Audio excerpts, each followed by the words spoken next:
One of the best things about manga and fiction in general is the opportunity that it gives people to create their own worlds that have the potential to feel real and believable through the stories and characters existing in the imaginary worlds. When it comes to anime and manga specifically, more often than not, action-oriented shonen and seinen series take place in either a fantasy world or the real world with some bizarre twists, most often some sort of supernatural powers. So when someone is creating their own world or changing the current world, this also gives the opportunity to create an imaginary afterlife, which can be much more interesting because of how, let's just say, ambiguous the afterlife is in reality. So when you're able to create your own, there's something satisfying about not having to question anymore what happens after death. It's very common for a series to explore afterlife concepts, and at times they are very detailed and elaborate. And sometimes for a majority of a series, they can be based entirely in the afterlife. So when it comes to JoJo, it's no exception. Araki has dove into the concept of the afterlife within the series many times, and has even had religious figures appear as characters, establishing a true religion for the series. With the concept of the afterlife existing in so many different series, there have been many different portrayals of life after death, some taking inspiration from different religions and some being totally unique. The afterlife in JoJo's Bizarre Adventure is a bizarre twist to a simple heaven and hell afterlife. Although we have never actually seen heaven in the series, and no, Made in Heaven does not count, and it is implied that good souls go to heaven after death as their souls have a physical manifestation that is carried into the clouds.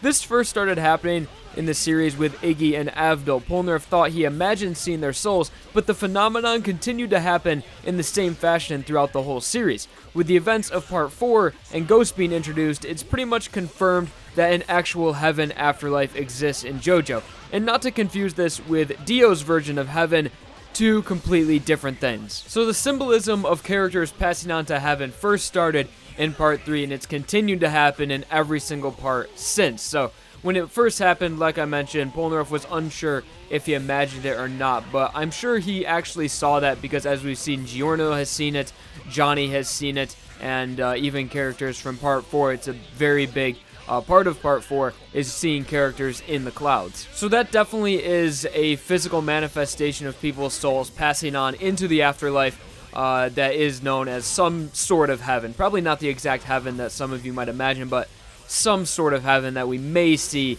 in the series at some point, maybe not. So with some sort of heaven existing, you would think that a hell would exist as well, but it's actually unclear. We know that a soul that is unable to pass on will exist as a ghost. People can become ghosts for different reasons, like Raimi and Arnold's strong will for revenge, or in Kira's case, he was just an evil soul. And if we go by this logic, that would mean that every bad person lives on as a ghost, and this endless purgatory is the series version of hell. But the only reasoning we have to go off of is in the characters of Part 4, because Part 4 is the only part where ghosts play a major role in the story. And the only known ghosts are Raimi, Arnold, Kira, and Kira's father, Yoshihiro, who was also a bad person like his son. He was part of Dio's organization and also wanted to protect his son, even knowing that he is a serial killer. So if we go by the prevailing theory that bad people's afterlife is living on as a ghost, it actually holds up integrally, at least for Part 4, because it seems to be the only part where we can see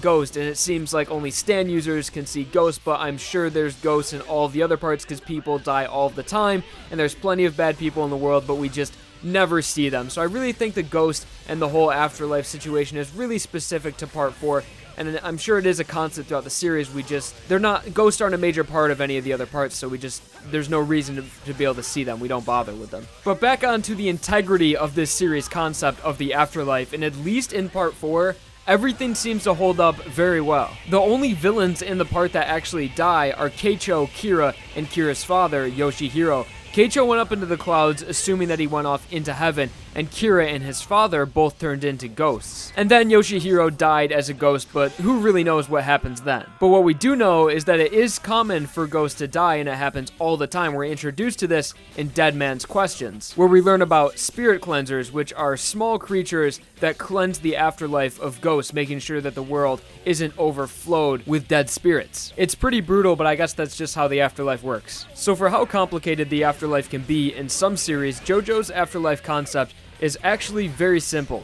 Good people go up into the clouds to a heaven of sorts, and bad people, or people who are not yet ready to pass on, are left to roam the world as ghosts. And if anyone wants to know more about what it's like living as a ghost in the JoJo universe, their abilities and their rules for living, you guys can check out the What Happened to Yoshikage Kira after the events of part 4. There will be a link to that video in the card in the top right. So pretty much that is the afterlife in JoJo's Bizarre Adventure. Be sure to like this video if I fought your boredom, or if you just enjoyed, subscribe for more videos.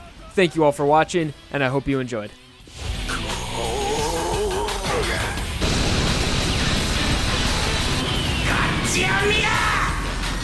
シアーハートアタック弱点はない